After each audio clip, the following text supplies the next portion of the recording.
making an absolutely perfect day at Hofstra University, the site of the quarterfinal matchup. Offensive powerhouses, 6 seed Virginia. The Cavaliers will face off against the number 3 seed Syracuse Orangemen.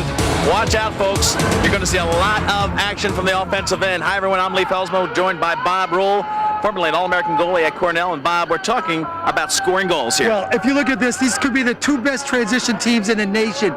You probably see 40 goals scored today. You'll see guys running up and down the field, running the fast break. It'll be an exciting day of offensive lacrosse. Well, there's a lot of offensive stars in this world, but one guy stands above all, and that is Mr. Powell, Casey Powell. Let's take a look at the Syracuse offensive end of the field. Okay, you look at Casey Powell. He is arguably the best player in lacrosse today, collegiate lacrosse. The way he is so great is he'll find 10 different ways to beat you. He'll throw the backhand pass, the backhand shot. He'll find seams that nobody else finds. He's the top scorer in the nation, had 9 points against Virginia early in the season. He's one of the keys today. Well, nobody thought that Gary Gates' records would be beaten, but he is the guy that's going to do that. Of course, his brother Ryan, critical to the offensive end on that end of the field. Virginia can score from a lot of different ways, but it seems like they have a lot of confidence in one guy, Jay Jalbert. Well, Jay Jalbert is their top goal scorer. Last year as a freshman, he had the ball in his stick for the last play of Virginia's season. That's the kind of confidence they have in him. Today, he's got to come up big. He's got to score goals today, and he's the best finisher. He's got to finish off plays. Virginia looking to get a lot of offense out of their team. They need a big day out of their goalie, Sanderson. We have a great matchup in store for you. The teams are locked and loaded. Come back to Hofstra in just a moment.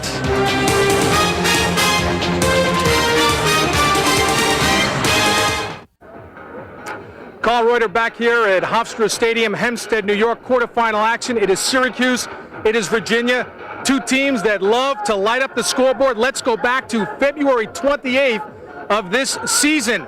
49 seconds were left in the game. Virginia's David Wren, number 2, takes the feed from number 16, Tucker Rodenbach. 17-16 UVA. Game over? No, sir. Syracuse would come right back in this one. Number 22, Casey Powell, maybe the best in the country, takes the feed. Number 8, Matt Kataya, ties it at 17, and we go off to overtime. Now there's only 19 seconds left in the game. Ryan Powell, the gift to Devin Darcangelo. 4th goal of the game coming up, and the sophomore ends it. And this will be 18-17 in overtime. It is Syracuse edging Virginia. If you like goals, stay tuned. As Bob and Leaf alluded to just moments ago, we could see upwards of 40 goals in this quarterfinal matchup. And we're coming up with that matchup in just a few moments when we come back to Hofstra Stadium, Hempstead, New York.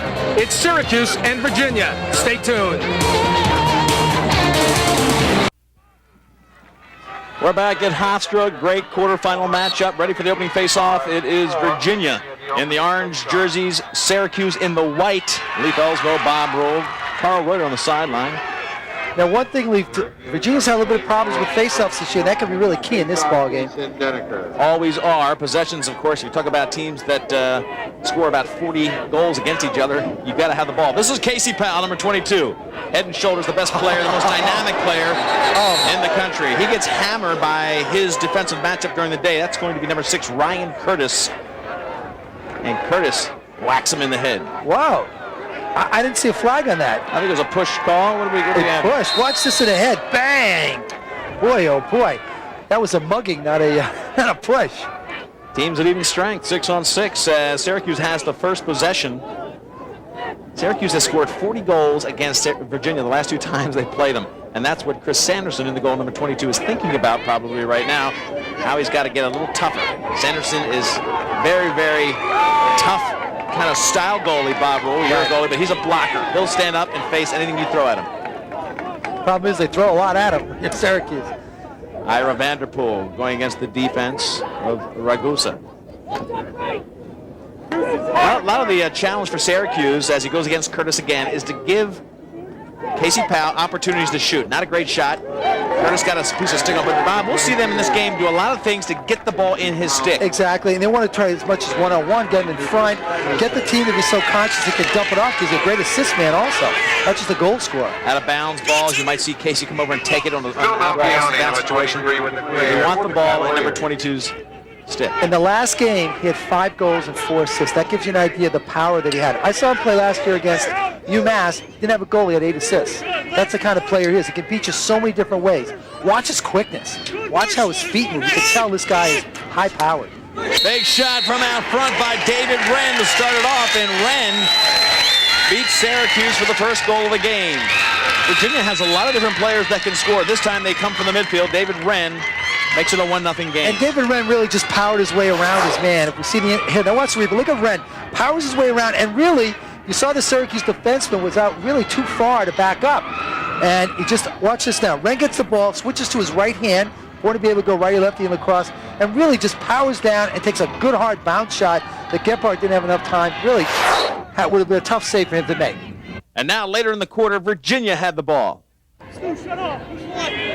Michael Leahy gives the ball off to David Wren. He is the only goal of the game. He's getting things crossed up. A shot there and a goal. David Wren 2. And Syracuse nothing. We've got 8 minutes left in the first quarter. Virginia off to an early lead. Quarterfinal action from Hofstra. Stay with us. 2-0 the score in favor of David Wren. Oh, and Virginia. But Wren is really hot, and Bob, they're initiating from up top. They're trying to beat him in the midfield, and obviously they feel like they have an advantage there, and they're making it work, getting good shots on Gebhardt. Exactly, and you know what's you're not seeing the Syracuse team back up. They're spreading their attack out a little bit, and the defensemen are going out with them. They can't help out to back up on the midfielders. It's worked twice now. Notice, too, who's winning the face-off is Syracuse. Syracuse winning where they thought they had an advantage the other way. Vanderpool comes in and takes a hard shot. Ira Vanderpool, the senior from Norwalk, Connecticut, makes it a 2-1 game. Talked about a lot of offense, and here it comes. And you see it though from the midfield. It's interesting. They're getting free, but we talked about winning faceoffs. It starts to get its effect. Here comes Vanderpool. Now watch this move. Move to the right and just burst of speed. Good right-hand hard shot to the far side. Beats Sanderson. Nothing you can do about it. But there's been no backup in this game right now. His 14th goal of the season. Focus on Casey Powell. So far, no goals from him, but 2 for Virginia's David Wren, and Vanderpool makes it a 2-1 game. 4-0 in the faceoff department. Syracuse really doing a job there. Vanderpool back on the field, and it may be a clearing situation. 10-second violation. They get in the offensive side of the field in 10 seconds when we're in the neutral zone. Roy Simmons, member of the Hall of Fame. John Desko is assistant, longtime assistant. That's a great combination right there, those two guys. Wonderful. John Desko, too, we were over watching Garden City play one of the local high schools. And that's where Desko was Thursday, taking a high school game. Kevin Donahue, also a longtime coach, tremendous offensive player there. And then again, Laddie Horrell, also there from Bowling Green. I played with Laddie Horrell. Really? And obviously, Bowling Green's influence is important to the Syracuse success. I think you're right. Roy Simmons has really made fans of a lot of people with his run-and-gun style at Syracuse. He sort of changed the face with the Gate brothers of field lacrosse, added a creative element that was never seen before. And I always think that's true. If you look at coaches, I think Bill Tierney would be a terrible coach at Syracuse, and Coach Simmons would be a terrible coach at Princeton because they have such different styles, different types of players. Tucker Radeball coming in, and Radeball, one of the sensational offensive stars from Glenarm. Ball coming in, he thought it went in, but it didn't. Gebhardt looks behind him, but it was rejected. Did it come off the iron? I think it came off a post. Yes. The goalie's best friend. Riccoloni gets it back now behind the goal. It's Drew McKnight controls. I was saying, Simmons lets his boys play. Most coaches tear their hair out when you go a backhand pass. Simmons loved it. He'd like to beat you 25-24 if he can. Bill Tierney would go crazy if his team scored 25 goals against him. I love the Syracuse. I love both styles, but right. I've always loved and been a fan of the Syracuse style. Big shot there, bounces wide. And then a shot redirected wide in front of the goal. Look at the sliding defense coming crashing in the form of Matt Alexander. I like it, but you know what I like? I like Virginia's movement of the ball. That's what you do. Move that ball around and you'll find guys who are open like that. Jay Jalbert uses that over-the-head dodge move, which he's done. He's gone over the top of the stick in front of him. He's got the size to make that work. And then a rocket shot out of the pipe. And Gebhardt just watches that one rip past his head. You know, 3-1. There's where he used his size to his advantage. He turned, he protected the stick shot over his shoulder. Jay Jalbert, great individual move. Now watch Jalbert, watch him working the defenseman, back and forth, back and forth. Defenseman makes a little mistake, puts the stick behind him, and Jalbert using his size, shoots right over the defenseman, by the goaltender Gebhardt. Great shot.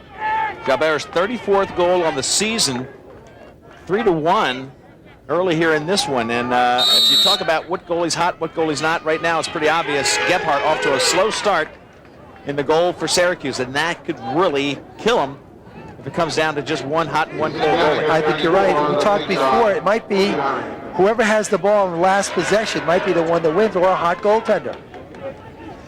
Syracuse again gets the faceoff. Bob, I think they're 5-0 in faceoffs. Yeah. Well, as I said, Virginia's had a real problem getting faceoffs this year, and this will wear them down after a while.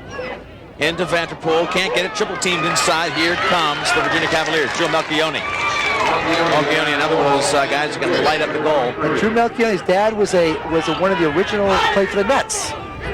Bill Melchione over here, he's from Garden City. He played with Dave DeBuscher's son in high school. Great ball came in on the gamble by the defense of Syracuse. They gambled with Josh Rule, who came out and really got them into a fast break situation, but Virginia could not capitalize. Sloppy clearing, as Bob mentioned, gives the ball right back to Virginia.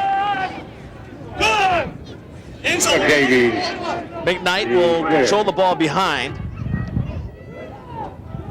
Glatzel playing defense.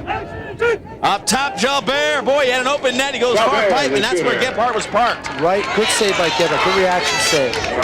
Gebhardt really filled up that far side. Being a left-handed goalie, his body was moved to that side, and he blocked it. Ball now controlled by Syracuse. They're down by 2. 4 minutes left in the first quarter. A lot of little things, too. I talked to John Desker. He said they had beautiful weather up in Syracuse, even as the weather was bad here. Good save by Sanderson there. Leone coming in. I'm not sure it didn't hit the pipe, but he's certainly been about as good as he gets early in this game. Now, what I mean by that is there aren't any four-star goalies. There are good goalies, solid goalies, and at times great goalies. And Sanderson can be very sensational. He won't control a game, but he has been a very solid goalie. And when he's good, this team will be hard to beat for Virginia.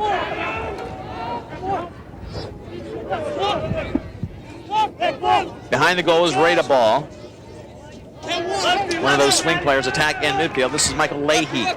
Trying to get a little bit of move on Matt Fione. Virginia moving the ball around. Historically, Syracuse has a gambling style on defense. They'll try to create some pressure, but maybe not back up. Right there was another play that the defenseman came out and offered too much room, and that's where it started. Ball goes by the goalie. It was Marshall Abrams who started with the slide, gave Virginia the opening. 4-1 the score. Gebhardt having a tough time so far. He hasn't saved much down there. It's 4-1 in favor of the Virginia Cavaliers. Even though Syracuse has gotten 6 straight faceoffs, they have not gotten quality shots, or the ones at least they have gotten on Sanderson. He's made the saves. Well, you got to say Casey Powell's been pretty quiet. I think that Sanderson made one good save on a Casey Powell shot, but you haven't seen him take control of the game yet. Alexander gives the ball back to his brother Ryan Powell. Ryan Powell, very competent. In most cases, you'd say an excellent attackman, but he's not his brother. No slam on him. There is the pass into Casey. He couldn't do it, but picked off in front of Casey Powell by Brian Soliday.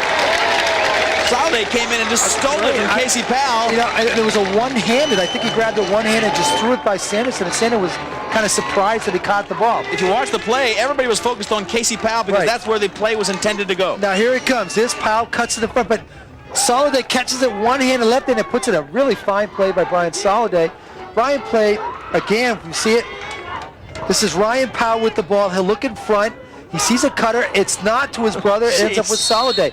Soliday, a great player, played on the Beth Page team that won the state championship with A.J. Haugen, who's a great player down at Johns Hopkins right now. 4-2 the score now. Soliday brings it back. Soliday literally put his left hand up and took the ball out of Casey Powell's hand. It was going to Casey. He stole it, and maybe the focus of goalie Sanderson was on that pass to Powell, but a nice move, a very sensational move to give him the second goal of the game. Very athletic. I mean, they catch it one-handed and throw it in on a quick stick. I'm sure it did startle the goalie. I would startle me, I'll tell you. Now behind that? Absolutely. Jamie Leachman behind the goal, number 5. Ball's down, a little bit slick out there. Of course, very hot, beautiful. Watch this shot, right hip high by Radeball. So far, Gebhardt not having an average game even for him. It's 5-2, and what do if he doesn't come up? Do you go to the bench, Syracuse? He's got Mulligan, who's a very good goaltender. Kid from Farmingdale, who was a great goaltender. But watch this, though. Gebhardt actually guesses wrong. The ball will come out to Radeball. Now watch. If you saw it very closely, Gebhardt actually was starting to move to his right, and the ball went left. Here we go. It's going to be a good feed. Radeball gets the ball. Now watch. He actually moved to his right, and the ball went to his left. Gebhardt's starting to guess, and that can be very dangerous for a goaltender. You got to react a little bit more than that. Sideline with Simmons and Desko. A little bit concerned. Actually, it was Donahue over there next to Coach Simmons. 5-2 the score in favor of Virginia. They haven't had too many that haven't gone in. Dom Starsia has a pretty good plan going. Of course, it all starts with a solid defense of Curtis right here against Casey Powell. And he knows, Starsia's screaming because he knows a 5-2 lead against Syracuse is nothing. They can explode quickly. 5 goals rather, on 10 shots for Virginia, shooting 50%. Not bad. I think that's the, Casey Powell will be a factor, Bob, but you don't want, obviously, the game to get out of hand. Exactly. He's not going to score 12 goals for you, so you got to get him in the game early. And, I mean, heat's going to be a factor. These guys are going to get run down a bit in the fourth quarter, so you're right. You don't want to be so far. You can't put yourself in such a big hole you can't climb out. Tucker Radeball puts it right in the stick of Gebhardt. That's got to feel good for Jason. Jason pulls that one down. My question is, why did Radeball shoot the ball? Radeball then was still just a little bit too anxious. Got a man all over him, took a fairly weak shot high to goalie stick side. That's 3 saves for Gebhardt. You got to remember, too, the last time they met, Syracuse trailed most of the game. Came back and tied it up in the last few seconds of the game and won in overtime. 18-17? It was 18-17. 18-17. Saw Roy Simmons a moment ago. The game before, against head-to-head these two teams, Syracuse scored 22 goals. It was like 22-20 or something like that. It was phenomenal.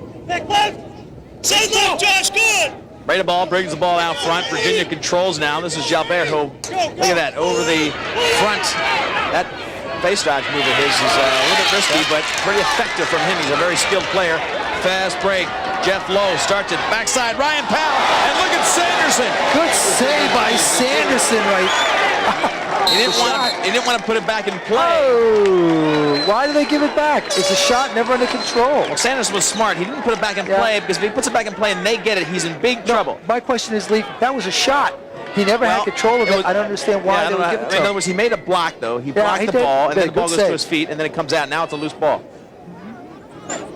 I would have given it to the goalie just on effort, Lee. Well, of course you would. You're a goalie. Ball What going the far heck was side. that? Holy smokes. What's Matt he doing? Kataya. Oh, time was almost out. I see. 3 seconds left. Come on, let's get into the game, Bob and Leaf. Here we go. 3 seconds were left. He tried to get it to Kataya. Could not do it. Virginia leads 5-2, and they are looking good on the offensive end. They have that 3-goal lead going into the second quarter.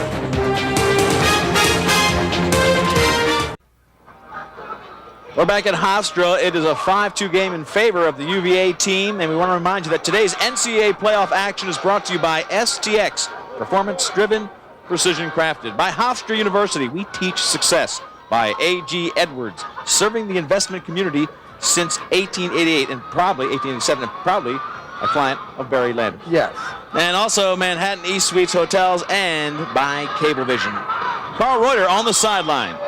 You know, Lee, 2 of the hotbed areas in college lacrosse and, of course, of high school lacrosse, right here on Long Island, and, of course, down in the Washington, Maryland, Virginia area. Well, when you look at this game, there are 13 players from these 2 teams that are from Long Island. In fact, 8 on this Syracuse, 8 on the Syracuse team, and all told on the Virginia team, 16 players from either Maryland or Virginia.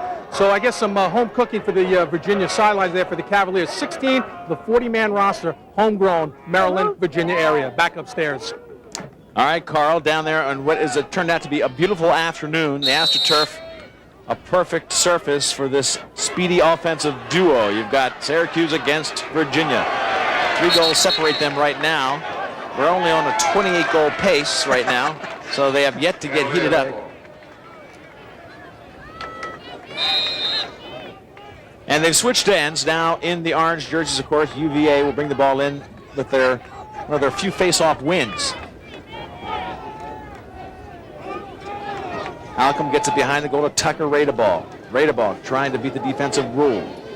Any relation there, Bob? No, R-U-H-L-E. Vern Rule, a baseball player, but not Rule, the lacrosse player. Rule has great size, matches up. Big shot from up top. Look at that velocity. Tim Burns just let it go. Sophomore out of Baldwin, New York. You know, I'm going to tell Tim Burns, bounce the ball, get the ball on cage and bounce it. It was a good overhand shot, but get the ball on cage and shoot low against a goaltender. Jay Jalbert, a little bit of trouble with his footing, as did Casey Powell in this end. So turf could be a little bit slick, just with perspiration, because I tell you, there's no rain. It's just hot. That's all. Well, I remember one of the teams ordered an entire tub of ice a little while ago to have by the on the field so to cool the players off. Terrific night. Brings the ball around, gets hammered by the defense. That time it was Glatzel. Well, held the ball just a little bit too long, and that's why he got hammered. And he should have got hammered. If you're a coach, a defensive coach, that's what you want. Ryan Powell gets it in, gets the ball checked out. Glatzel will have to watch. You know, he just made that check. He's a freshman from Boys Latin. Did not start this season as a starter. Has worked himself into the lineup. An excellent player out of Maryland who's being counted on by Roy Simmons. Ball back to UVA. Early second quarter, up by 3. McKnight up top. McKnight will have a one-on-one opportunity here. No, that's not McKnight. That's Holcomb. But it's backed up by Ray. The ball stays with Virginia. Tucker Radeball brings the ball in. Rule plays defense and a nice block, but it goes dribbling in. Gebhardt got his body on it, but that baby just trickled in to make it a 6-2 game. And the one thing I like what Gebhardt did, he went down to his knees. He goes down to his knees. He takes away his chance, mobility to move. He stood up straight. Now watch this. Tucker Radeball comes around, real tough. Now Gebhardt, all he's going to do is stand up and keep his good position. That's the second goal of the day. On a good hard face dodge, coming around, shooting lefty. Good bounce shot, though. That's what I love. Good bounce shots. Radeball on the sideline. Great name in lacrosse, Radeball. A lot of people have played lacrosse from Maryland. Great family tradition. No question about it. Sean Radeball, Dan Radeball. Is there a Bob Radeball? No? Can't remember. I'm trying to think back to my era. I know. I can't remember back then. They were then. I know that, like fathers. Doug Radeball back in the 70s, right? He played right. his job with Maryland. Yes. But no Bob Radeball. That's too bad. Well, can you blame him? Here goes the Virginia team. Drew Melchione gives it up to David Wren. David Wren started off this game with 2 straight goals. Let's see what we can get here. Up top, he rips another shot.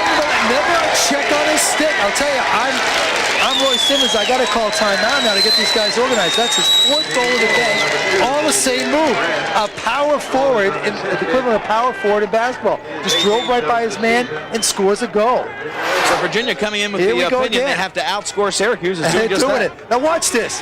Good hard movement, and he never plays good defense on him. He's good hard, high bounce, high shot off the Gebhardt stick side. We see it again. Right hand shot. Good high shot to the right side. He's powering by him. They've got to double or back up. Gebhardt really fighting this one today with a bad start. They've scored 2 goals in 28 seconds to give them a 5-goal lead. They need some possession. Syracuse does. Casey Powell won't mean anything if he doesn't carry the ball. Exactly. And the other thing, they're not backing up. They're not giving. You see a good defense like Princeton play. Big shot out front by Jamie Leachman. And Gebhardt gets comfortable with that one. Outlets to his Syracuse teammates. And here they go. Glisker gives the ball up to Kataya.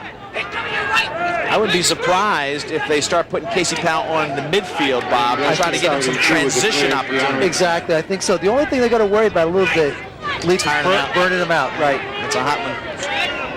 5-goal lead for Virginia. A little bit of a surprise that Virginia is scoring that many, but they're not that far over what we expected. Exactly. The big surprise is only 2 goals for Syracuse. The defense of Virginia doing a great job. And Sanderson's come up like 3 times. We talked about being a hot goalie. Well, I'll tell you, he's a tough kid. His father is Bill Geary, plays goalie in the indoor leagues. He's been born and bred to play the D in the goal. Backdoor shot by McKnight, and Jason Gebhardt makes the finest save of the day for him. Gebhardt makes 2 in a row, and that was his best. Excellent save. You know what I like? He followed the ball the whole way. He had good position. The shooter has got to shoot for corners then, because he's so close to the goalie, he's going to hit him if he just shoots straight ahead, and that's what happened there. So the fragile emotions of these crazy goalies, right, Bob? He had a rocky start, but now he's feeling great. He's made 2 great saves. He's getting comfortable. If you're a Syracuse fan, all you need is to get some shots on goal from your big guy. You got to score a goal right here. Get some momentum. I just watched Casey Powell wave off the ball. He pointed to get to the midfield, so get it up to the midfield. But of course now he has it. Curtis going on him. Curtis, they double team. He gets off to his brother, and that was it. They double teamed Casey, left Ryan open, and Casey Powell immediately recognized it, got it to him. And here's the question: why do you double a guy behind the goal? He can't score. Don't double Casey Powell unless he's got a chance of scoring. He didn't then. Guess what Bob Rule does most of his time, folks? He's a coach. It's a 7-3 game. 4-goal lead. Now watch this. Powell's got the ball. Watch this. They double quick, double too fast. He gets it to his brother, who's wide open, comes around, takes a good shot, and scores. Why double behind the goal when you don't have a chance of scoring? Let's forget the double for a minute. This is a great shot by Ryan. Do you see how he dropped his stick? He got Sanderson going low, and then he came up over the top of him. Most of the time, good shooters will fake high, get the goalie to go up, and then shoot low, where a goalie doesn't have a stick. But this time he faked low, got the goalie to go down, and shot high. Opposite what you usually teach, but effective. Syracuse, who dominated faceoffs early, lose their 2nd in a row, at least here, to Virginia. Their 4th in a row. So domination early by Syracuse, and 4 in a row for Virginia on the faceoff department. It's a 7-3 score, 2nd quarter action. Lee Felsmo, Bob Rule, Carl Reuters on the sideline. This is a quarterfinal game. The winner here advances to Rutgers for one of the most exciting weekends in sport. It's the championship weekend in lacrosse. Saturday will be the semis, and Monday the finals. Sunday the finals for Division III, and 2, I believe, the same day. Here goes Virginia working in on the sideline, trying to get that good shot up top. Double team comes in and gives him problems. So the double team on Henry Oki gives up the ball. What you do then really, Leaf, is you pull the ball out. You got a double team, you have no shot, no clear pass, just run away from the goal and set yourself up again. That time he tried to force the ball and made a bad pass. When you take a look at the schedule of these 2 teams, one of the problems with Syracuse is they start early with a couple big games like Princeton, and then they go up to the upstate New York stuff and play a few Ivy teams or Rutgers, or of course they got beat by Rutgers, but their season is not as challenging as Virginia's, where they have to fight to survive in the ACC. They play Maryland, they play Duke, they play Carolina. Very tough schedule for Virginia. And then you have that ACC tournament right at the end. I call it being tournament hardened. I mean, you get used to playing big games day after day. This is Ryan Powell getting it way out front to Keone. Bounce shot, easy save by Sanderson. He really kind of showed the high to low shot, and Sanderson had no problem measuring it. I don't know what that was. Clearing pass, trying to get it to a player, couldn't do it. Gebhardt feeling very good out of the goal. Now he picks up loose, no goalie. And a great save by Gebhardt. Gebhardt saved that 5 yards outside of the goal. And I think he was another good save. Another one. Hot now. Gebhardt has made the most sensational save of the tournament by far. He started off in a row. Oh, he was cold to start this game, but Bob, those were exceptional saves. And you know what he's doing? He's keeping Syracuse in the game. There's 3 goals right there. You're talking 10-3, not 7-3. He's keeping in the ball game right now. Mark that on your VCR. If Syracuse comes back to win, that could be the point where this game turned around. Interesting, too.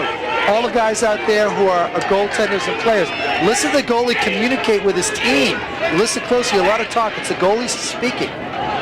Casey Powell rolls in, beats Ryan Curtis, and then the low shot saved by Sanderson. He actually telegraphed it. He dropped the head of his stick, and if you're goalie, that's what you're looking for, to go low. Jalbert tried to get the shot off, but checked behind by Glatzel. The kid from Boys Latin. So Glatzel, coming out of Boys Latin, not starting the beginning of the year, has stepped up to a pretty high level of play. He's playing against Virginia, Jalbert, and Radeball and the others. So if you can listen closely, listen to the talk of the defense. That's what you do if you're playing good defense. You're helping each other out by talking, telling where the ball is. Whoa! I'll tell you, they're not calling anything here. Syracuse trying to get the shot off. The left-handed shot by Ryan, or who was that? No, it wasn't Powell. Number 8 in there, Kataya, I guess. Yeah, very small number, very small vertical number. Sorry, folks. We're all getting old. I'm not blind. I'm just a half a mile away. That's all. too. Malchione falls down with a push. Timeout called by Virginia. They lead by 4 with 7:27 left in the second quarter. We're going to leave you for a moment, but come back with this great quarterfinal action. Syracuse, the higher seed, down by 4. Hey, the Hobart Lacrosse Camp. You want to be a part of this? I want you to call these numbers, 315-781-3565, or here's an 800 number, 941-6289. Boys ages 11 to 18. There's 2 sessions, and of course, July 5 to 9, July 19th to 23rd are the dates. You've got to be a part of this. Tremendous camp action, all the instruction and fun your kids and lacrosse players would ever need. It's all happening here. Lee Fell's going with Bob Rule and Carl Reuter. This is about as good as it gets. Dom Starsia, 6th season at Virginia, came from Brown. He's been a winner, a very high winning percentage, already established as one of the highest winning percentages ever in the ACC. His offense is really on all cylinders, and the defense is doing well too. Now watch Casey Powell. He comes out of a dodge. He drops his stick. Really not a great shot for anybody maybe but Casey Powell. When he dropped the stick, Sanderson immediately dropped his and played for the low shot. That's what happened there. But he's trying to force the ball a little bit to get Syracuse back on the board. I think most players, all that stuff's true. Casey Powell, nobody's got to talk about how to shoot to him. Nobody's got to talk about when's the right time to shoot, because he's proven everybody wrong. Exactly. He scored when you don't expect it. He's taken over games when you thought he couldn't. That's what makes him such a powerful presence on the field. When you're playing, you're trying to defense him, you got to constantly think of where is Casey Powell on the field. It's almost like having 2 guys on the field for 1. Rated ball from Wren. This is Wren. Looks like after the timeout, they try to settle things down a little bit. Virginia getting a little bit more patient with their offense. That bounce by Leahy well in front of the goal, not even close to being a challenge. And I'll go back to what I talk about in games, hot days. It's much easier to play offense than defense on a hot day. It's much more tiring to be a defensive player when it's 90 degrees on an offensive player, because you know what you're going to be doing, and the ball travels so fast it causes all kinds of slides and all kinds of things going on. Ball couldn't get the ball loose. The defensive check took it right out. That was Josh Rule. Back to Gebhardt. We'll remind you that the biggest dramatic moments of the game have been provided by Gebhardt, who started off slow, and he has made 2 just highlight reel saves in the last 4 minutes. Syracuse getting a low shot on Sanderson, making it easy for him to make the save. Sanderson, they're shooting low by going low with his stick, and they're telegraphing, and Sanderson's bringing his stick right down. He's a veteran. He knows what's happening when a guy drops his stick. Jeff Lowe took the shot. Maybe that answers the question. I like that. Lowe gives the ball to Ryan Powell, who works behind the goal in the defense of Penn Leachman. Leachman just huge. 6'5", 215 out of Bethesda. Fresh legs on the field for Syracuse. Ball way out front now. John Matthews trying to find Casey Powell. Well, there he is. Powell having a tough time getting footing. I don't know if they've made a bad decision on cleats or not. Well, I noticed that the Syracuse guys all wear different cleats anyway. Powell finds out in front his teammate, number 48, Ryan Soliday. He's already scored 1. This will be his second goal of the game. And Powell, he's got all the tools. One of those tools is great vision. I was going to say, you know what kind of play that is? I call that a bing bing. He gets the ball, he sees a little opening, bang, he gets in there. Watch Powell move. People have got to respect the double, bing bang. Gets a quick pass to Soliday. Soliday just puts it in the corner and scores. We see it again. Now watch him. Watch how he barely looks, bang. Gets to the Soliday. Soliday beats him before Sanders has a chance to react. Great play. That's how you do it when you feed the crease. Jason Denneker, a junior out of East Meadow, gets that face-off. Syracuse has been very, very successful in the face-off department. Gebhardt gets it back to the midfield.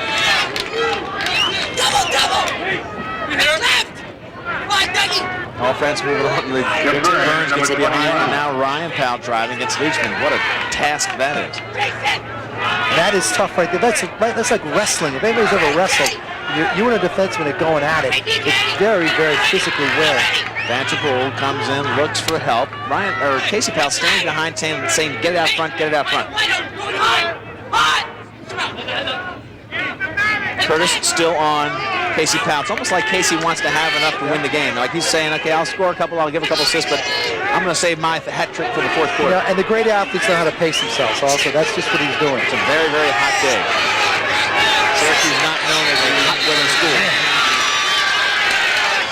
First man up for Syracuse. Wait a minute, big play here, Bob. It's Sanderson. The penalty is on him. He came out to make the hit. 2 mistakes. 1, he comes out too far. And 2, he commits a penalty. penalty. And 3, folks, he's in the box. It'll be an extra man play for Syracuse and a fresh goalie. Back on the Hofstra turf. This is an interesting play because the goalie is fresh. Penalty is on Sanderson, the goalie, and Syracuse will get to shoot on a brand new goalie. And that could take long.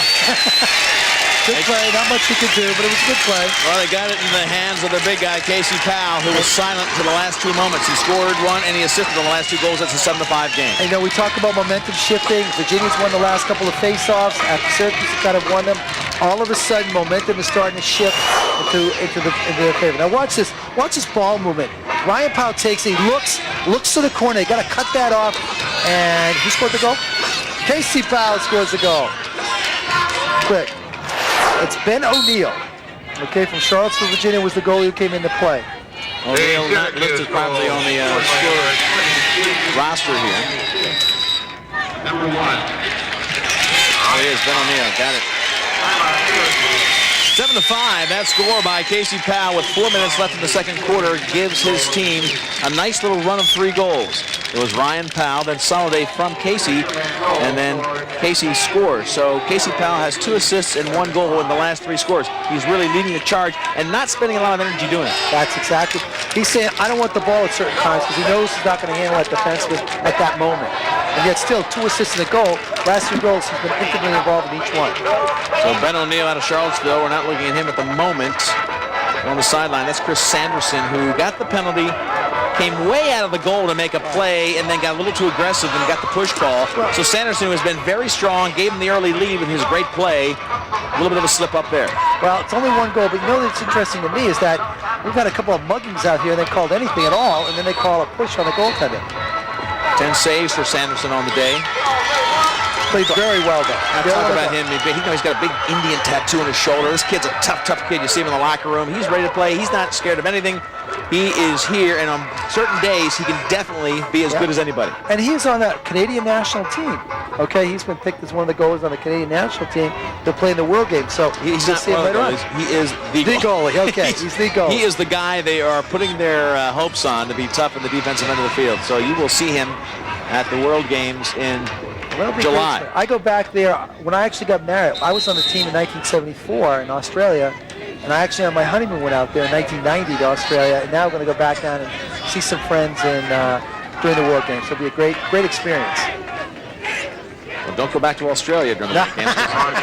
They're all going to be here. Now, we also have the Hall of Fame inductions during that weekend, which will be a great weekend. Australia with a sensational 94 World Competition. They are really the second best team off that competition to the United States. I think what hurts those teams is you got to play every day, and they don't play every day, and that hurts them when they play teams like the United States. Vanderpool for Syracuse looking to get a good shot. They're down by 2. They've crawled back to make this a close game. They were down moments ago by 5. And they are coming back. Steal in front. Timmy Burns gets it and brings it back. Good hustle by Burns. Kataya starts behind. Burns comes back to get the ball, and he's stripped at the last minute by Davies. You know, I like that. Was a nice little give and go. Now here's a fast break started by Baruch. McKnight gets it down low. Right up ball, bounces it in. You saw Leaf there, a classic fast break. That's what they want to do at Virginia. They come down, they set up the rotation, force the 3 defensemen to move, give it to that lower attackman, and that was Radabov gets his 3rd goal of the day. End-to-end action. This is a little mistake by Vanderpool. He should have gone for the ball. Got a fast break. That means 4 guys on 3. Defense sets up in a triangle. They throw it over to the up attackman, throw it to the guy, to Radabov, runs through the check, which is what he should do, and scores a nice goal and a bounce shot. A great play. Tucker Radabov, a tremendous shooter, and he's had his chances today. 8-5. That one answers a 3-goal run for Syracuse, gives him that 3-goal cushion. And you know what's great? I love a guy who shoots overhand and bounces the ball, and that's what Radabov does. He's got that classic style. Doesn't give the goalie much chance to move. Syracuse pressuring. That's Matt Alexander. Sanderson easily makes that save. He's looked very comfortable. Nothing that sensational, but he's been making all the saves. Jason Gebhardt's had to stand on his head to make the saves he needs. He's made like Hall of Fame saves and has been pressed to do so. You were talking about great goalies. What makes a great goalie to me, Leaf, is you always know the guy's going to play good. When he has to be excellent or great, he'll be great. The problem with the goalies in college now is a lot of them, they're so inconsistent. Gebhardt starts off slow, then has a couple great saves.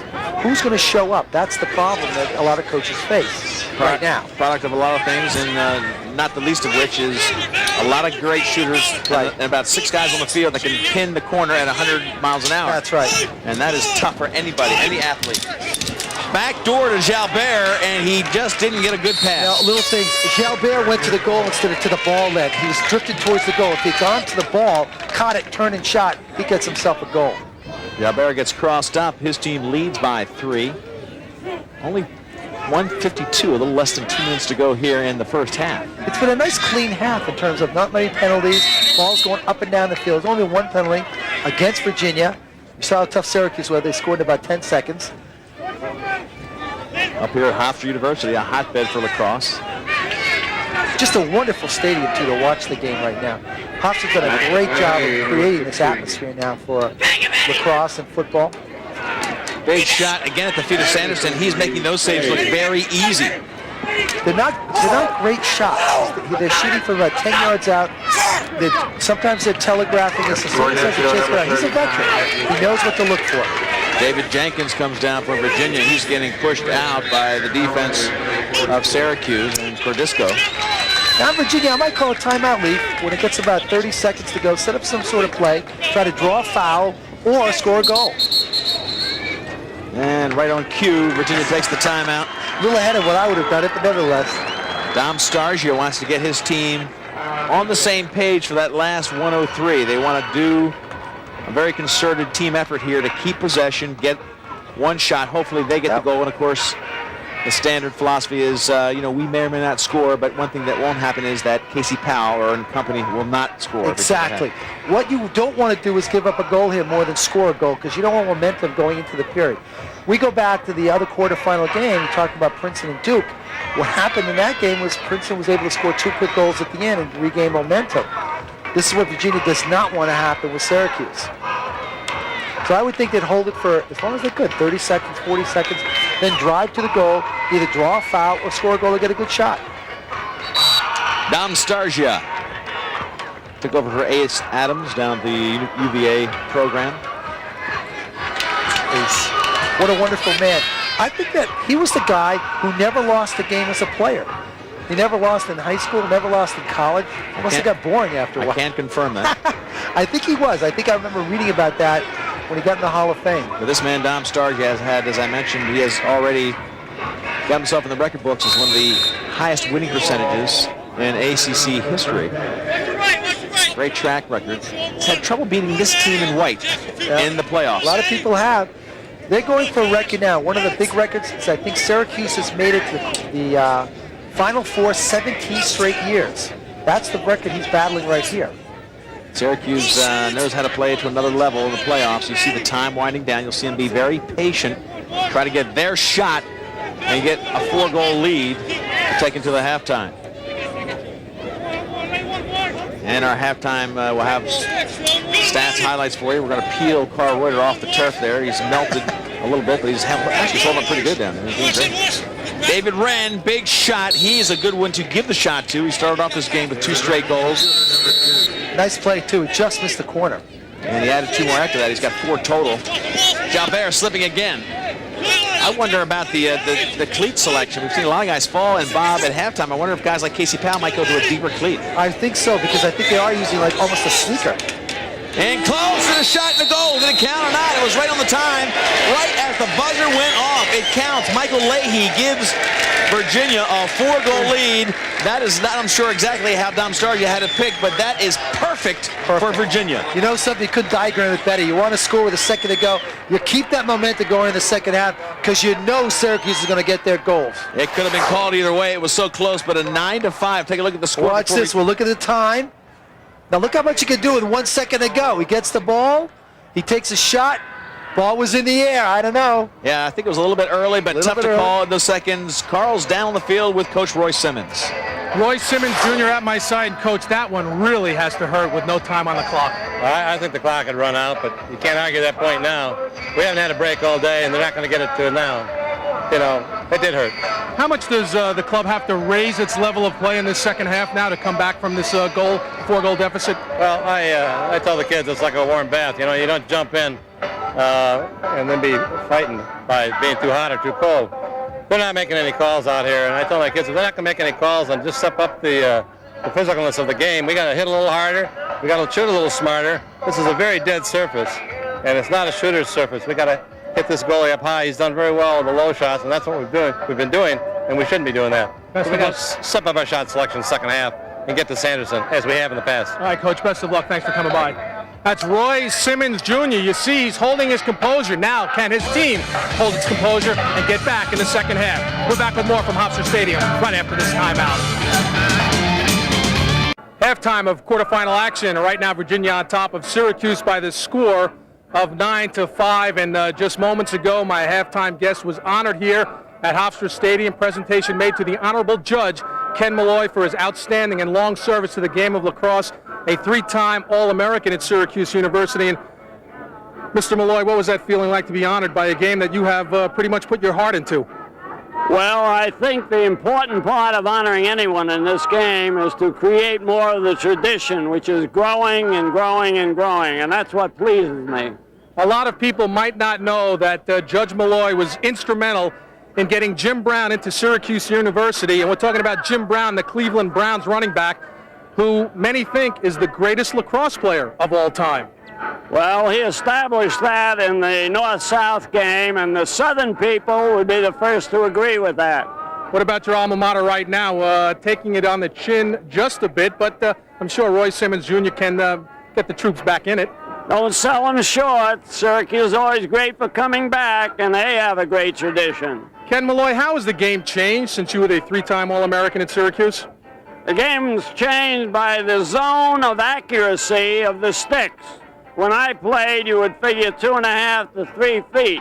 Now it's 6 inches.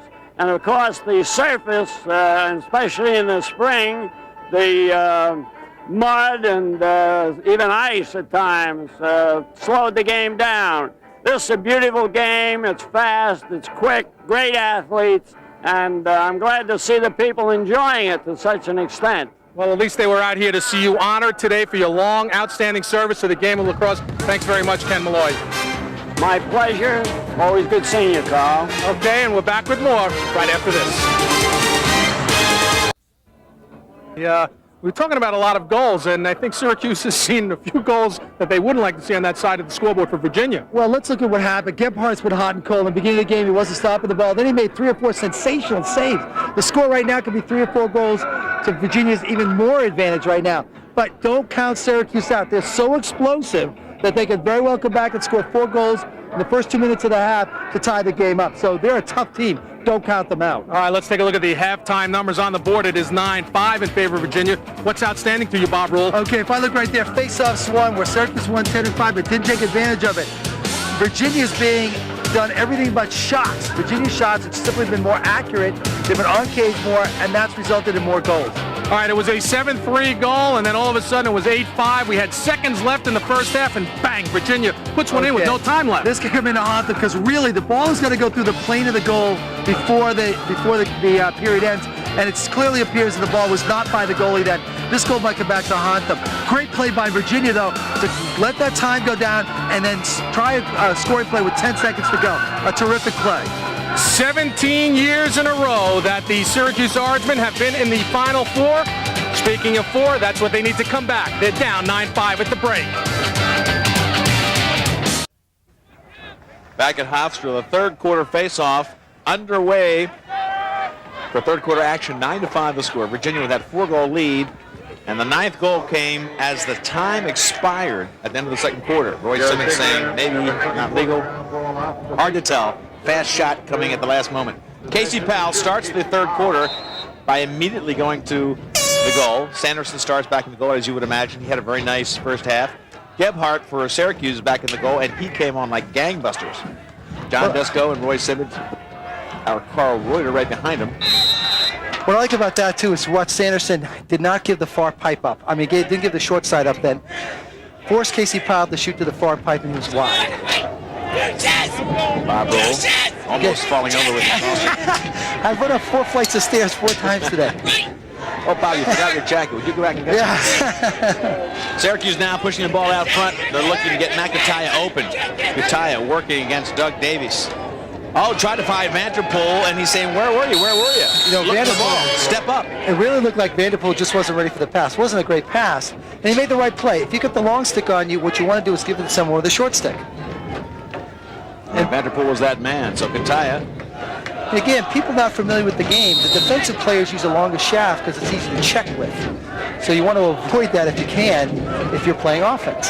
4-goal lead for Virginia. They've really, the surprise here again is 9 goals for Virginia. We thought each team would be around that. The big surprise is that the defense for Syracuse, or the defense for Virginia rather, has been really holding down the great offensive stars of Syracuse.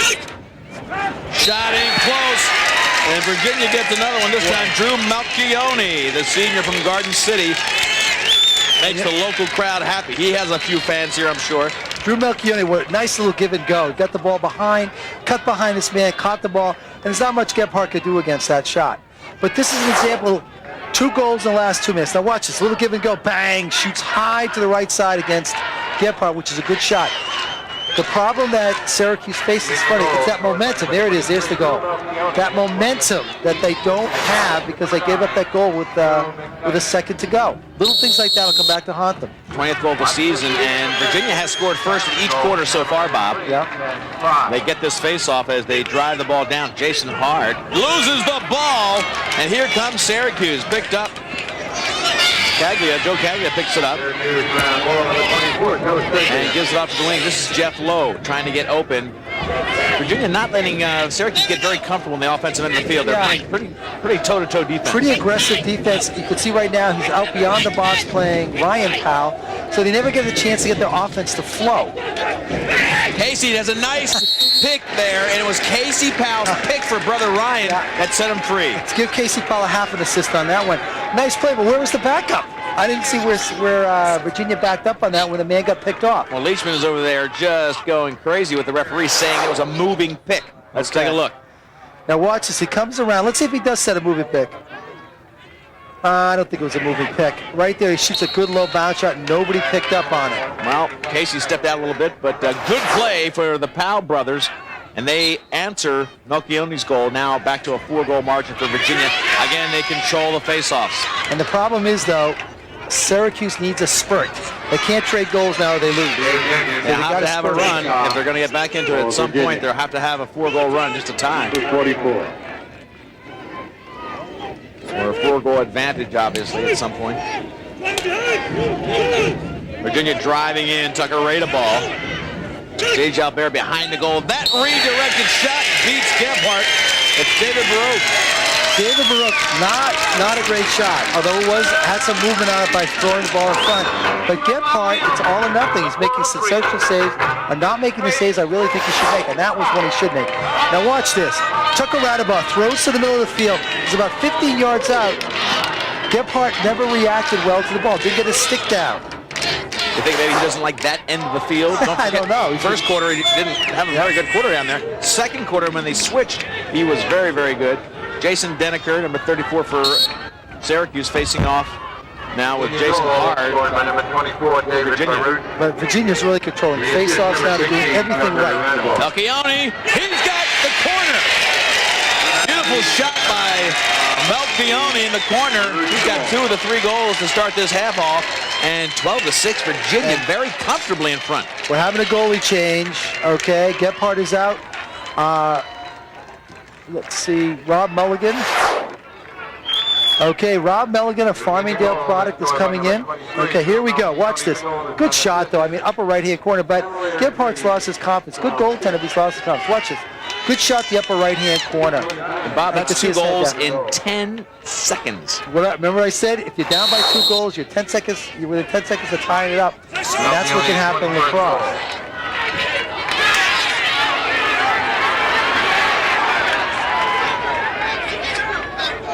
Syracuse trying to get possession on the far side, and they finally do. See if they can get some offense going on their end. I don't know why does it come around. Well, Matt Alexander heard you. Here he comes around, and he just buries it high. Now, don't forget the halftime interview, Carl Reuter. You were walking downstairs, I believe. But Coach Roy Simmons said, we got to quit shooting low on Sanderson. We got to go top shelf. We got to go high, and that's exactly why that shot was successful. You know, I think it snuck in. Watch Alexander. It comes around. No one picks him up. He doesn't even realize it for a minute. Then he starts coming around. I think he beats him on the inside. He does. He beat him on the inside corner. That's not where, as a goalie, you want to be. Force the guy to shoot to the far side. It's a tougher shot. He beat him on his feet. I think it was between his head and the post. Well, how about 5 goals in 3 minutes to start the second half? This is what we expected. I think start translating that. You're going to need a calculator. How many goals have you scored? Well, we've had 4 goals in 48 seconds. We've got a crew of 62 statisticians that come with Bob Rule, and we know exactly how many. Now, notice Mulligan's a left hand, another lefty in the goal. A Farmingdale product. He was a great goalie. I think he was a high school All-American.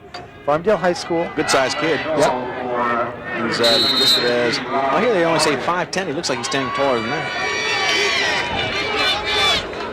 So Mulligan takes over the goal duties. Wren has been testing people all day. Gilbert tries to get out in front. Easy pickup by the goalie Mulligan.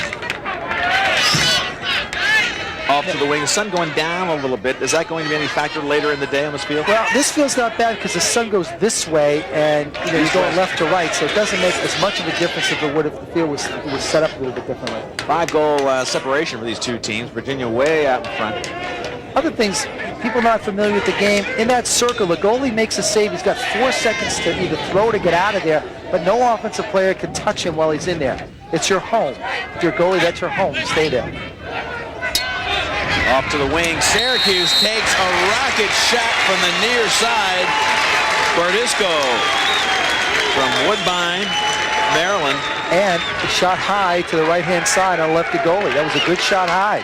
Well, goalie's not starting off very hot in this third quarter. They're getting rattled. 12-8 the score. A 4-goal difference. Now watch this. He'll get the ball. Watch this good feed. Here it comes. Good feed. Takes plenty of time. Shoots high to the right-hand side.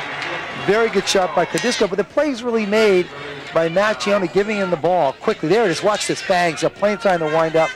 Virginia was a little slow in sliding. And Bob, you notice that early in the game they were shooting low. Again, they shot high and scored. Exactly. Casey Powell on the wing. On the wing of the face-up. They need the ball. They know it. They can't match goals. They've got to have a spurt here. And Ryan Curtis is staying right with them. So Ryan Curtis started on the wing.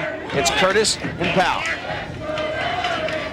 Casey Powell wheels and spins that one out of bounds. And Sanderson's funny, the 2 backup guys were so spread that it was Sanderson who gets the possession. You know, and that's what drives coaches crazy. You really need a backup on that. You lose the ball on a shot like that's not right. His brother was a little bit high on the pipe because he wanted to get the feed and was left trailing Sanderson. And really, the weak side attacker's got to rotate behind them to help out. I can understand where you're there for the backup on the far pipe. The guy on this side of the goal should have gone behind. Hanley Holcomb brings the ball down, gets it over to his teammate, Oki.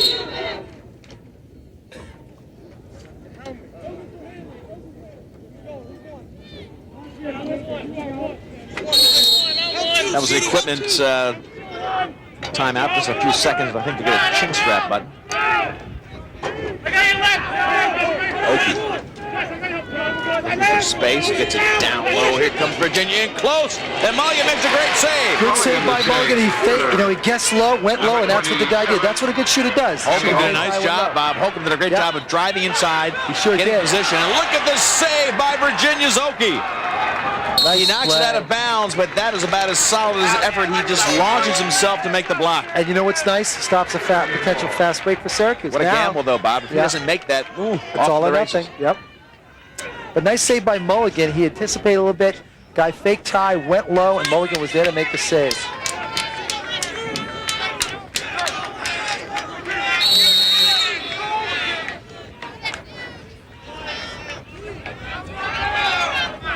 So they'll try to clear the ball. The new goalie Mulligan, he's been tested with a pretty good shot and come up big. And that's so important. Make that first save for your confidence. 4 goals down. Here comes Syracuse. Driving hard and looking for help is Matthews. Kataya works the ball behind, and he gets the defensive checks of Strong defense of Doug Davies. Davies against Kataya. Kataya pushing in, gets a double team. Ball goes behind the goal. The far side crowd reacted as if it was a good goal, but it was not, as you can tell. You had a better angle than the far side fans.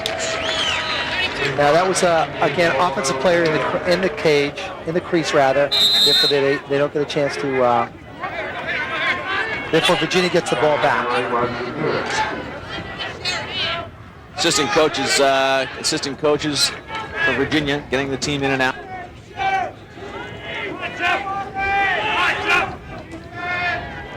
Most of these teams try to keep some of their great players along to help out the coaching staff as Jay Jalbert comes in out to David Wren.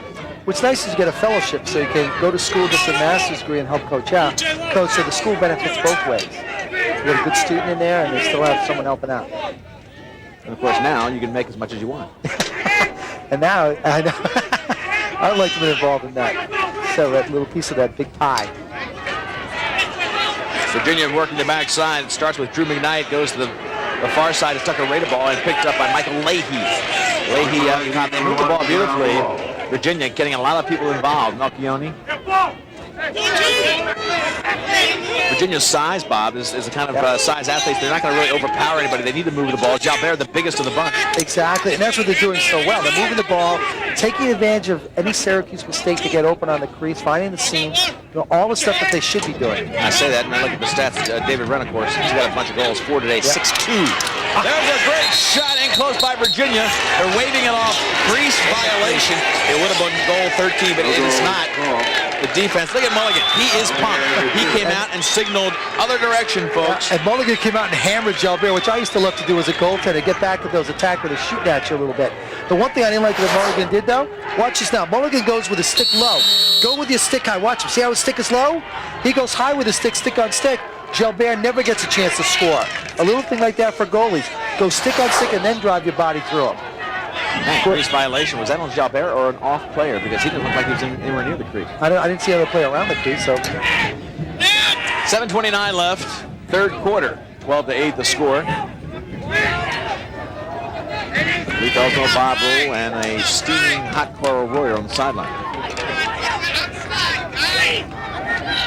Syracuse down by 4, tries to get it in close. Sanderson, easy pickup. Nice double team. You just saw one offense. Virginia move the ball beautifully. You saw Syracuse come down time again, go to the one-on-one. Exactly, and almost the side of the goal where they're really ready, the guy's ready to double. If you come out of your dodge to the lefty, you can't get to the far pipe. You want to come out of your dodge as a righty and go far pipe. Sanderson's hugging the corner, not giving him a good shot. Davies clears. Baruch gets it back to Radeball, and then he goes far side. First base in there, Jamie Leachman. McKnight has been in the game the whole way. Again, statistics will show that he's really the glue. Late in the season, he had a game against Maryland. There's a big shot behind the goal. McKnight had 5 assists in the big ACC game. Well, they started focusing on the next day. Next game, he had 5 goals. I mean, the guy can do it all. Very tough to control on that end of the field. Glatzel. Also, we're talking about Virginia comes in here really tournament hard. They played 3 of our top teams. They play Maryland, they play North Carolina, they play Duke in the ACC, and that toughens them up for a tournament now. I think that's hurting Syracuse a little bit right now. The only thing in this game that they haven't seen, watch this, McKnight. Good play. Drew McKnight does a great job. They work it from the one side to the far side, and once McKnight got it, it was all his faking and all the reaction of goalie Mulligan. Good job. 13-8. They're back up by 5. A lot of time left.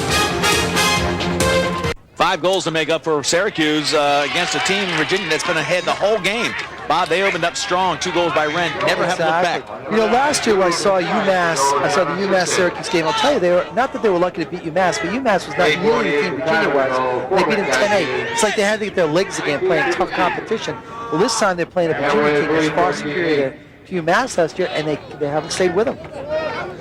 Well, when they beat them earlier this season, Virginia had 17 goals.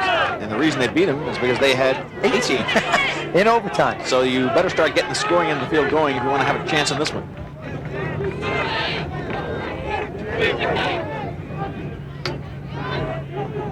Virginia looking away. What a great shot by Melchione. He takes it off. Casey Powell puts it on. He's also a member of the USA team, right? He is a member of the USA team. There's the pipe. Pipe shot. They beat Sanderson, but the ball comes back out. There are 5 goals down to Virginia. And good hit on Virginia's Jamie Leachman. Gives it back to Ira Vanterpool. Heavy double team on the side. You've got Drew McKnight coming up. Dom Stargio wants, well, what are we doing here? Maybe he wants a clarification. They're looking for distance. I guess they want the 5 yards on Vanterpool. The Mulligan now. Mulligan will clear. He's got somebody near side. Comes right toward the cameras. And here they go. Get it into Casey Powell's stick. Curtis. Challenge. Curtis beat. Powell's all by himself. Where are the white jerseys? There were 4 players on Powell. Somebody's got to be open. Unbelievable. Bob, there were 4 players playing him. Where were all the white jerseys? Oh, great ball move. You're right. Where were they? Showtime. I tell you, everybody was backing up Ryan Curtis. And it was as if the Syracuse players were watching the show. Disappeared. Oh, they're watching the show. It's a great show, but holy smokes, you got to get down there and get an easy shot. Curtis now back on Casey Powell as Cataya comes in with a tough one-on-one move against Doug Davies. Back door, they can't get the shot off as Syracuse tries to get Anceloni. Big check ball comes back into Ira Vanterpool. 3:12 left, still a 5-goal lead for Virginia. Powell the last to score in this game. Watch out, here he is again. Casey Powell gets checked. Beautiful slide. Took that shot away from Casey Powell. He could be hurt. Penn Leachman just leveled him. He'll be back up. Casey Powell has had that hit time and time and time again. Powell gets double teamed every day. He's looking for the ball. That's what a great player does. Double team and good hit. Ooh. Boy, that was a little enthusiastic up in the head area. And you saw what a great angle that was because you saw Leachman just parked and waiting. Casey Powell comes out for a moment.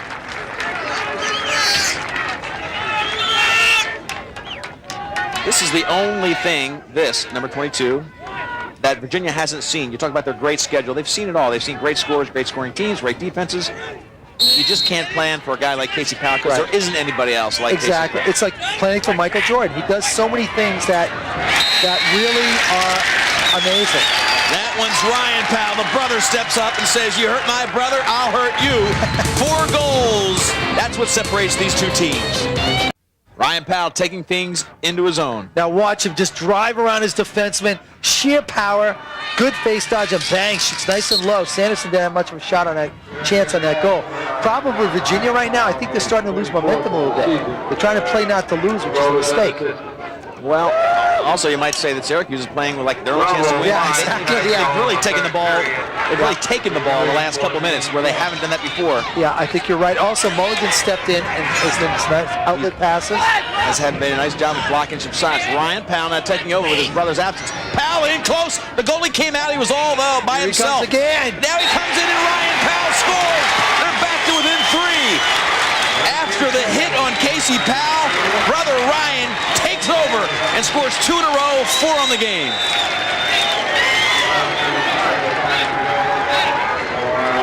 It's been a Powell brother hat trick the last 3 goals. Now watch this.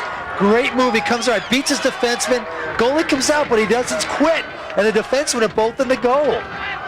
And bang, he just beats Sanderson out. Notice it too. Sanderson's been beaten high virtually every time.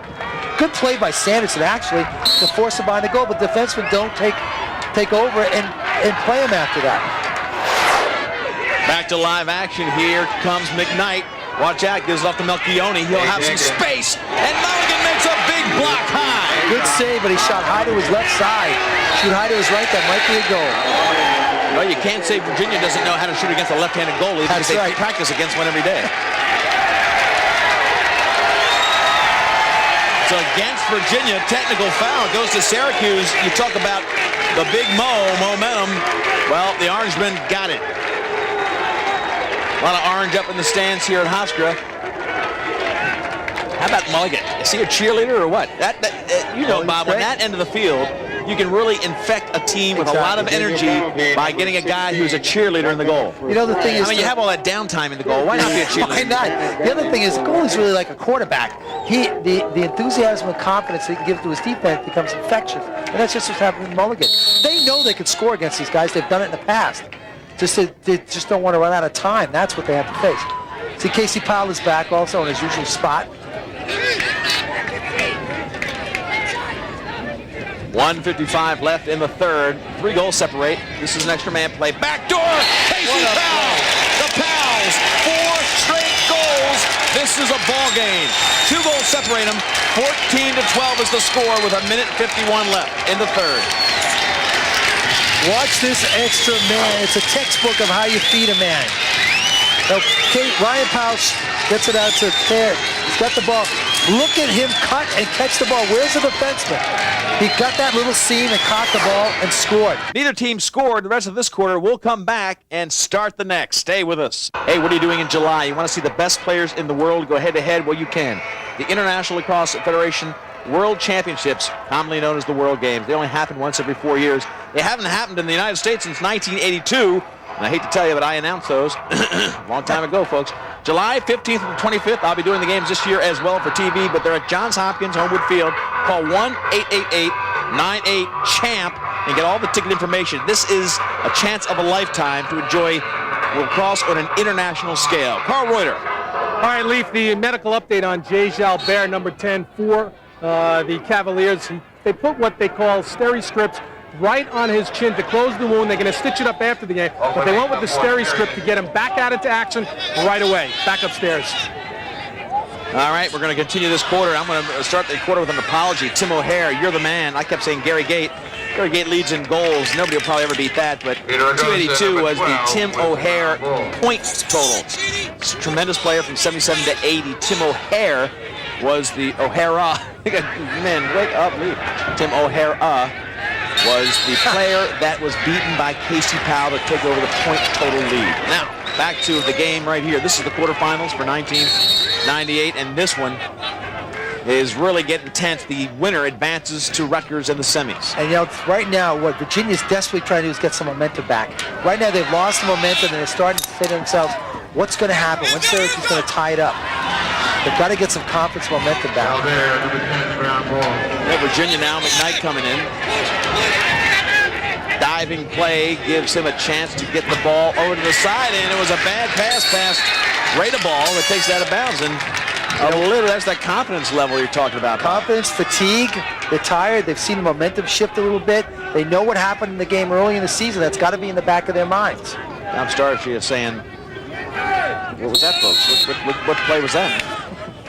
Mulligan, big story there, a lot of mini stories. The goalie, number 13, bringing the ball up. He replaced Gebhardt and really kind of solidified the defensive end as Casey Powell and Ryan started to take over. Here comes Syracuse. Big shot and a goal. That one by Tim Burns. Just outright beat his defensive player down the field, no backup. What a difference in terms defensively. He's got to back up when a big midfielder comes down.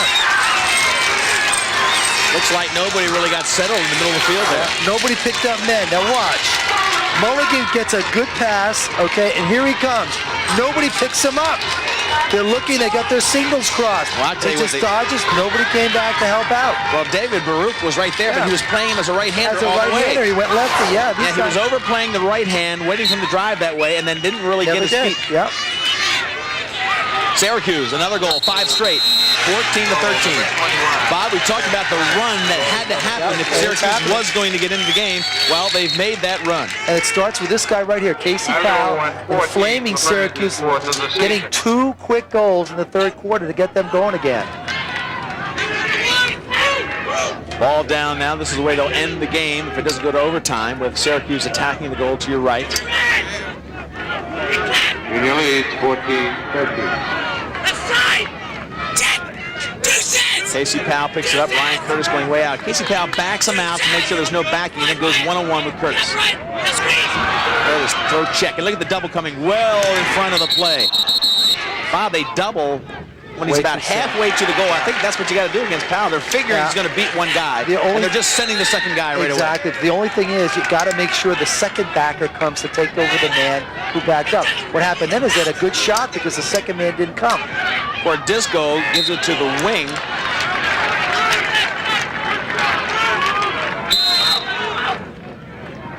And back in with Ryan Powell. Leach was really locking in on this. 23. Ryan Powell doing a great job of taking the pressure of Leach. He's in close and just misses the goal. He was shoved into the crease, but they called a crease violation. Crease violation.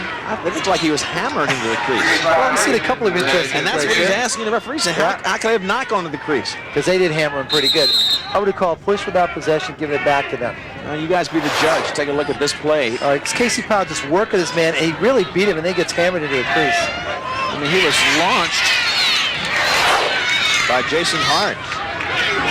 Melchione, solid player who's had a really good second half. Give you an idea too, he's from Garden City High School. The other kid he played with, Mike Ferrucci, was a player of the year in the Ivy League. Tim Glisker here plays for Syracuse. A lot of great players on the team he played with in high school.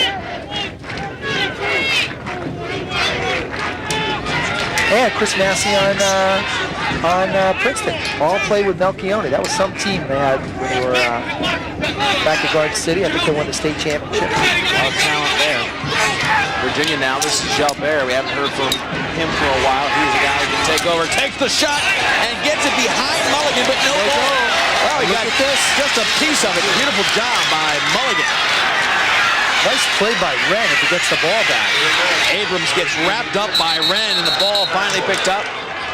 Push call goes back to UVA. You know what's coming right now, Leaf? I always call it the fourth quarter on a hot day in the playoffs. It's a war. Right now, you're in a war right now. There should be nothing left. You should be spent at the end of this game. If you're not, there's something wrong. And these guys right now are really playing their hearts out. Next time out, Bob will send you up and down those stairs one more time so you get into the spirit. That's a war for me. Virginia, Melchione. Late in the afternoon at Hofstra, 11:27 left. This has really taken some of the heat off the AstroTurf, and these guys are really enjoying, as great athletes do, the great competition, a one-goal game. For all that Syracuse has done in the last few moments, Virginia still, of course, leads by one, and all they have to do is maintain that to advance. Now they've got a long stick on Wren. Grant comes in, bounces it well in front of the goal, and Mulligan has looked very strong. Very strong, but not a great shot. You know why? The long stick had a stick in front of Wren, and Wren never got a good shot off. They're smart now. They're taking Wren and cutting him off from the ball, or if he gets it, they're making sure that he doesn't get a good shot off. Coming down the field, Syracuse just pulling back.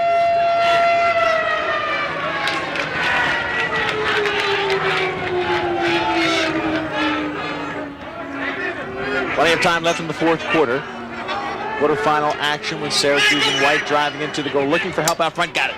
Big shot, and there's a goal to tie the game. Beautiful job by Syracuse, and it's number 20, John Matthews. And as Coach Simmons said, they're starting to beat Sanderson high. Again, they beat him high. Another New York kid being a big factor. Okay, John Matthews out, turns, good feed. Matthews got time to set up and beats him to the far side. Good shot. Look at that enthusiasm. Syracuse has climbed back into this one. They've scored 6 straight goals. They've tied it at 14, but plenty of time left. Come back to Hofstra. Back at Hofstra, the Syracuse sideline. Roy Simmons happy now because he's in the driver's seat. He's had a tremendous run, Bob Roll. He's had 6 goals straight.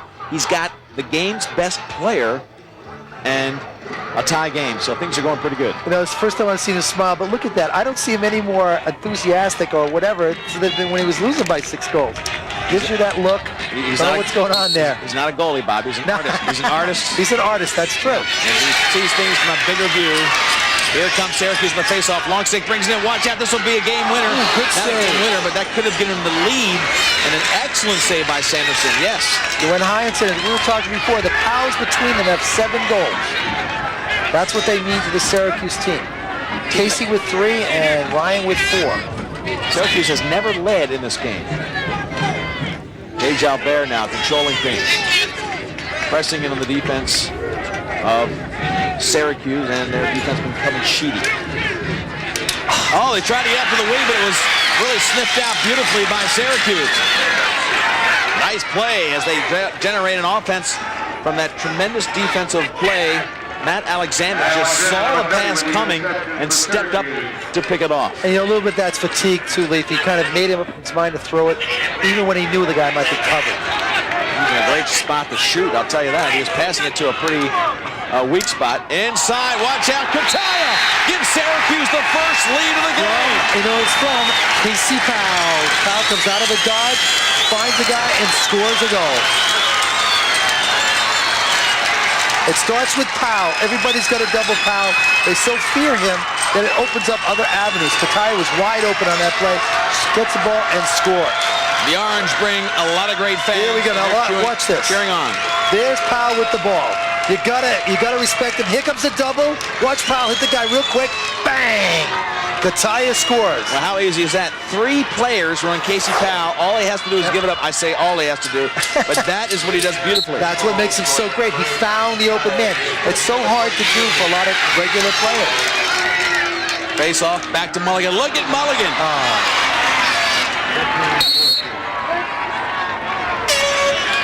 Maybe Mulligan a little too fancy then. Mulligan way too fancy. Are you kidding me? Here's the first lead of the game, and he's throwing it behind his back out of bounds. The funny thing is that's what Syracuse does. But you know what? Roy Simmons won't say one word about that. Yeah, not a word. His philosophy is, look, that's probably the biggest moment in lacrosse the guy's ever had. Yeah. And he gives him the opportunity to enjoy the moment. Roy is an artist. Rada ball tries to get it to Wren, but look at the defense stepping up for Syracuse now. Pushing upfield, Beglia. And here goes a fast break. Jeff Lowe. Lowe coming in. Pushed out beautifully by the defensive Curtis, who's caught down the other end. Whoa! Curtis had to step up off of Powell to stop the fast break, and Sanderson makes a real nice block. You know what happened? Lowe never got rid of the ball. He could have given it to an attack, and then run a little give and go. So 2 bad decisions, one by Mulligan, one by Lowe on the fast break. They come up with goose eggs in front. 0 goals in the last 12-25. Now Virginia was ahead the whole game and then really hit a scoring drought here. Mulligan, a catalyst for that. Mulligan comes in, makes a couple of nice saves, but pumps them up and makes them more confident. Red goes all over to Rada ball. Good player in high school, though. He was a high school All-American here at Farmingdale High School, played a couple Nassau County championships, so he knows what it's like to play in the press. Are you kidding me? Playing in front of his home crowd here at Hofstra, basically. He loves it. Fast break going out. They're trying to get it going. This is Suffarelli. He'll take a shot, and he gets the far post. 2-goal lead for the Syracuse Orangemen. Transition is death for teams that play Syracuse, and that's what happened then. I think it was Timmy Burns. I can hardly tell it. 21 to 27. 21, Timmy Burns. Tim Burns. No, 27. 27. That was. You're right, Suffarelli. Now watch this. It starts with Mulligan getting the ball and feeding right there, feeding Suffarelli right away. This guy has no goals in the season at this point. Here he goes. They never really pick him up, but he takes a good, hard shot to the right side. Watch him coming down. No one really picks him up. He takes a good, hard bounce shot to the far side. Well, sophomore from Freeport, New York. Went to Baldwin. A lot of hero stories being built here in front of the Long Island crowd. Timeout called by Syracuse, but how about this run?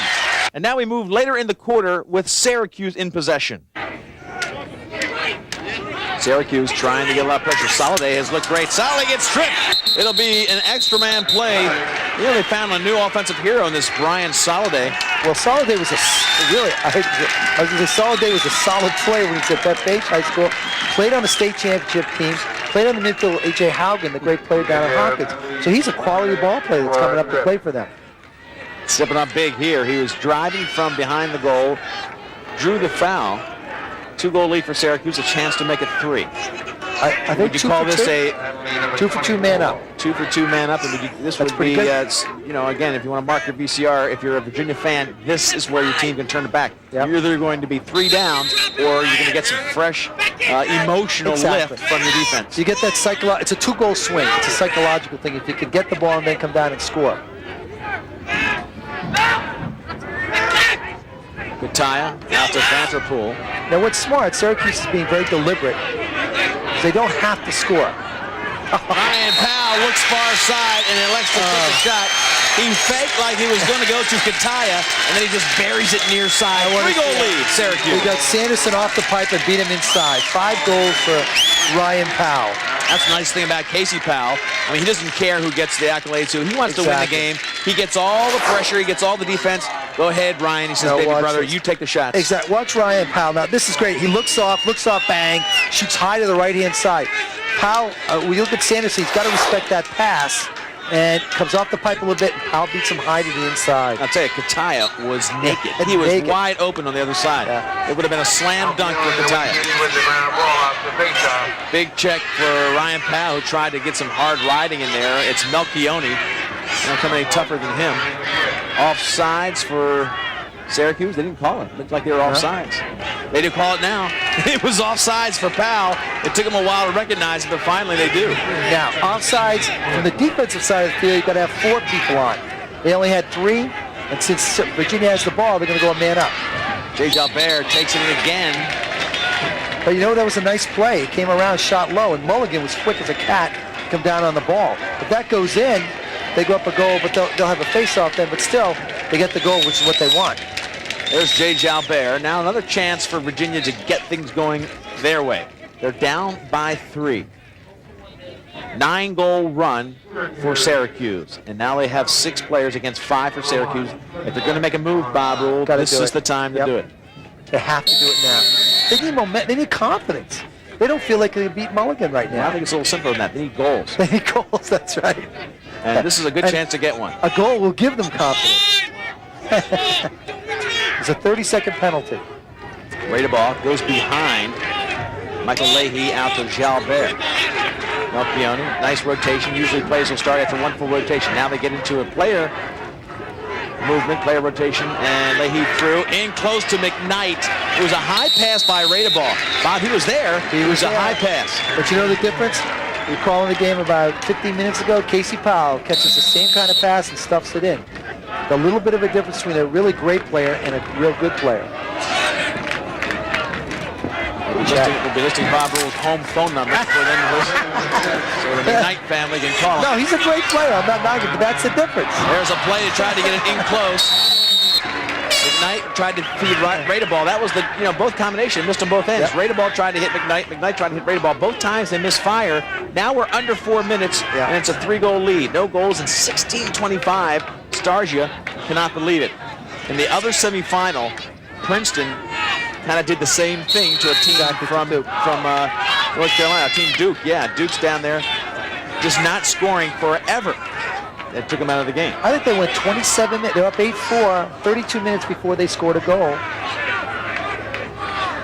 Mulligan taking his time in this no-man zone. Now, Casey Powell picks that up a ball low and inside. Looked like a shortstop on that one. Now, with 2 minutes to go, they've got to keep the ball in the box if you're ahead. But what they want to do, they don't want to. They have no great desire to score right now. They don't have to score to win. They got to get in the box though. You can't stall. Where that 30-yard line marker is, you got to keep the ball inside that. Ryan Powell trying to draw a flag. Got hammered pretty good. Yeah, Lee's been really taking some target practice on him. This is not, I'm going to tell you something, folks, this is not easy for the Orangemen to do. They don't like to kill time in this end of the field. They want to go to the cooker. They know right now the clock is really going to help them. Back up front, they still take some more time off it. They got to start to, Sanderson's got to come out and double the ball a little bit. Stuart Smith back to Kataya. Now he's got to get some tough pressure from Doug Davies. Davies puts the ball on the ground. Old call against Davies, gives it back to Syracuse. Casey Powell says, whoop, give me the ball, and this is what they do. Every time Roy Simmons gets a chance, he wants the ball, and we're going to stop the play. He wants the ball into the stick of number 22. They're tired, though. You can see Virginia's a little bit tired on defense. This is Soliday. He's had some good shots, and there's one that was checked out of range by Peter Ragosa. Now, Brian, why are you shooting the ball? That's what I'm asking. You've got control. Just take the ball behind. If nothing else, you want discipline. Casey Powell bounce passes to Ryan. Sloppy pass. I don't know if he meant to bounce pass or not. Whatever. It goes over to Virginia. There's a penalty against Syracuse, and there'll be a chance for Virginia to get a free shot, and then they'll have an extra Exactly, because it's going to be a personal foul, so the foul will count. And Mulligan makes the great save. 1:47 left. Virginia's going to make it interesting. They'll come back and have a 6-on-5 opportunity. The drama of quarterfinal action right here at Hofstra's Field. It's Syracuse in white with a 3-goal lead. Virginia now with an extra man play, 6-on-5. They've got to score here, Bob Rule, if they're going to have a chance in this game. No doubt about it. Great ball, rocks and fires, and picked up by Mulligan. He has been one of the heroes. Ryan Powell on the offensive end, Mulligan on the defensive end. Here goes Syracuse. Now they got to keep it in the box. Ball hit by Kataya, so the ball will go back to Virginia, but I think they still have a chance and they still have an extra man.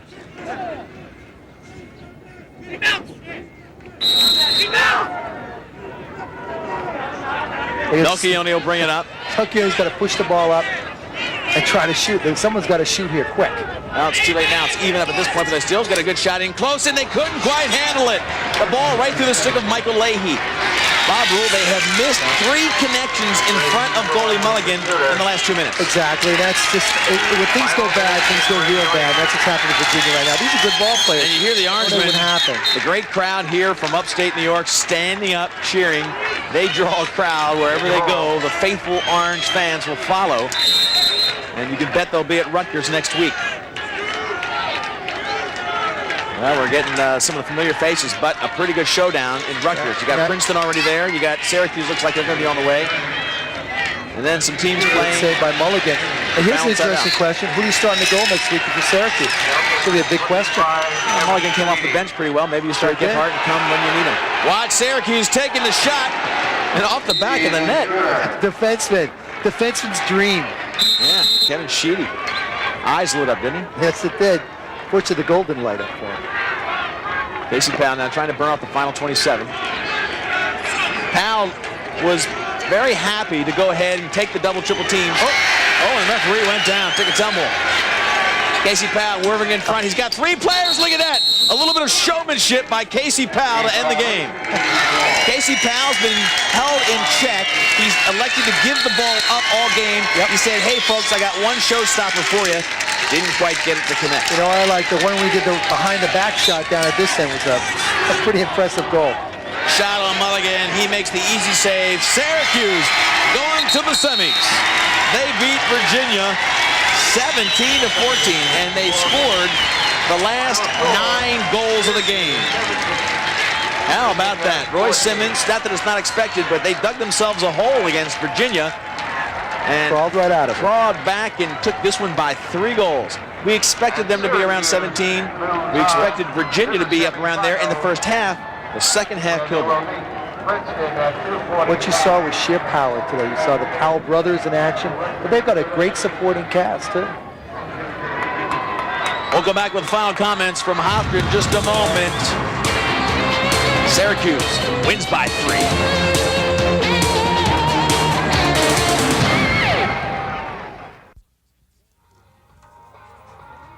Syracuse wins by 3, 17-14, and they advance to the semifinals at Rutgers. We want to remind you that today's NCAA playoff action has been brought to you by STX, performance-driven, precision-crafted, by Hofstra University, we teach success, by A.G. Edwards, serving the investment community since 1887, by Manhattan East Suites Hotels, and by Cablevision. Well, this game was pretty much the way we expected. It ended up with the big guns on the offense for Syracuse taking charge. Yeah, and if you look right now, it's the 2 Powell brothers who stepped up real big at the end. First guy, though, Ryan Powell's the guy who stepped up, scored a couple of quick goals to give Syracuse momentum. Here comes Ryan right now, driving real hard around the goal, takes a good hard shot and beats Sanderson. This was the start, this shift of momentum to Syracuse right there. All right, so Syracuse will advance. A good hard-fought game against Virginia. For Carl Reuter and Bob Rowe, I'm Lee Felswell. Thanks for watching our quarterfinal action. And our thanks to Barry Landers, the executive producer, who couldn't be here to announce, off on another assignment. We'll see you next time.